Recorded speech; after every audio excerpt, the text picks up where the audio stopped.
ناظرین، آج ہم اپنے پروگرام کا آغاز برطانیہ سے کریں گے اور برطانیہ وہ ملک ہے جس کو دنیا کے طاقت ترین ممالک میں شمار کیا جاتا ہے۔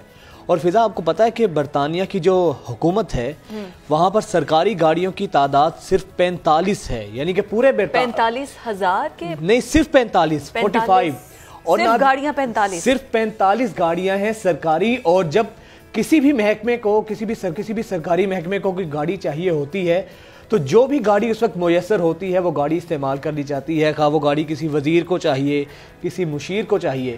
اندازہ کریں کہ وہ ملک جو دنیا کا طاقتور ترین ملک ہے اور اس کے پاس صرف سرکاری گاڑیاں ہیں، ان کی تعداد 45 ہے۔ اور پاکستان کا حال آپ دیکھیں، ارے برطانیہ رہا غریب ملک، اس کے پاس پیسے کہاں پہ ہیں؟ ہم شاہی خرچیاں کرنے والے ہیں، شاہانہ انداز ہے ہمارا زندگی گزارنے کا۔ اور آپ کو پتہ ہے ہمارے صرف سندھ میں کتنی گاڑیاں ہیں؟ کتنی؟ 25,000 گاڑیاں صرف ہمارے صوبہ سندھ میں ہیں، جو کہ وزیروں، مشیروں، M N As, M P As, پھر آگے ان کی فیملیز کو الاٹ کی جاتی ہیں، تو وہ صرف 25,000 ہیں۔ اور پھر آپ کو پتہ ہے 400 لیٹر ماہانہ فیول جو ہے وہ ان کو فری ملتا ہے، مطلب ان کو مراحت کی مد میں دیا جاتا ہے، تو پیٹرول بھی فری۔ اور اگر اس کو اب کل خرچہ لگوائے تو تقریباً 25 ارب روپے ہمارے بجٹ کا صرف ان کے پیٹرول میں اور ان کی تنخواہوں میں چلا جاتا ہے۔ اور ابھی 25,000 گاڑیاں، انہیں مزید بڑھانا چاہیے یار۔ 25,000 گاڑیوں سے کیا ہوتا ہے؟ ظاہری بات ہے، برطانیہ غریب ملک ہے، اس کے پاس پیسے نہیں ہے، وہ اپنی عوام پہ پیسے خرچ کرتے ہیں، ان کا ہیلتھ سسٹم اتنا اچھا ہے، ان کا ایجوکیشن سسٹم اتنا اچھا ہے۔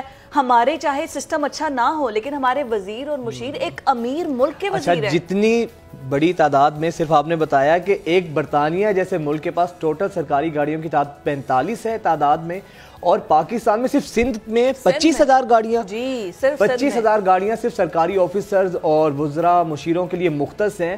لگتا ہے ایسے ہے دیکھ کے جیسے پاکستان میں جو گاڑیوں کی تعداد ہے، جیسے پاکستان اتنا مضبوط معاشی طور پر ملک ہے، امریکہ کو پاکستان قرضے دیتا ہے، لنڈن، آسٹریلیا، کینیڈا سے لوگ یہاں پر نوکری حاصل کرنے آتے ہیں، اور وہ یو کے دیکھو صرف کتنا غریب ملک ہے، 45 گاڑیاں رکھے۔ میں یہی کہہ رہی ہوں، اور اوپر سے ان کے جو وزیر ہیں، مشیر ہیں، جو ایم این ایز ہیں، ایم پی ایز ہیں، وہاں پر ان کو تو فری پیٹرول بھی نہیں ملتا ہوگا، ان کو تو فری میں گھر میں الاٹ بھی نہیں کیا جاتا ہوگا کہ آپ نے انگلینڈ کو سرو کیا ہے تو اب آپ جاتے ہوئے اتنے کنال، اتنے ایکڑ زمین آپ لیتے جائیں، جاتے جاتے آپ یہ گھر بھی اپنے نام کرواتے جائیں، اور پھر دیہڑیاں تو آپ کی ویسے ہی لگتی رہتی ہیں، آپ ویسے خانچے تو مارتے رہتے ہیں۔ لیکن پاکستان میں یہی تو موجیں ہیں، پاکستان میں یہی تو سب کچھ ہے۔ آپ چاہے بینک ڈیفالٹر ہو رہے ہیں، آپ بینک ڈیفالٹ ہونے کے ساتھ ساتھ آپ کے پاس پیٹرول خریدنے کے لیے نہیں ہے، آپ کے پاس ڈیزل خریدنے کے لیے نہیں ہے، آپ کی ایلسیز اوپن نہیں ہے، آپ کے پاس بینکس میں پیسہ نہیں ہے، لیکن کیا فرق پڑتا ہے بھائی؟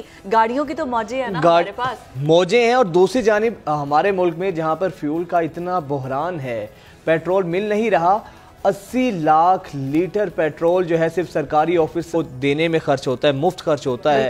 اور اراکین پارلیمنٹ کی اگر بات کی جائے تو ان کی تنخواہوں کی جو حجم ہے 35 ارب سے زیادہ ہے۔ اچھا، اس میں صرف اسپیکر، ڈیپٹی اسپیکر، وزیر اعظم، ان کی ابھی تنخواہیں نہیں آئی ہے، تو صرف سرکاری امارات کی ہم بات کر رہے ہیں۔ کہاں مقابلہ اب ہم نے صبح انگلینڈ کے ساتھ کر دیا ہے۔ چلیں، ہم نے کہا ناظرین کو ذرا خبر دیں کہ پاکستان اتنا غریب ملک نہیں ہے، آپ کو یہ خبریں سنا کے آئیڈیا ہوگا۔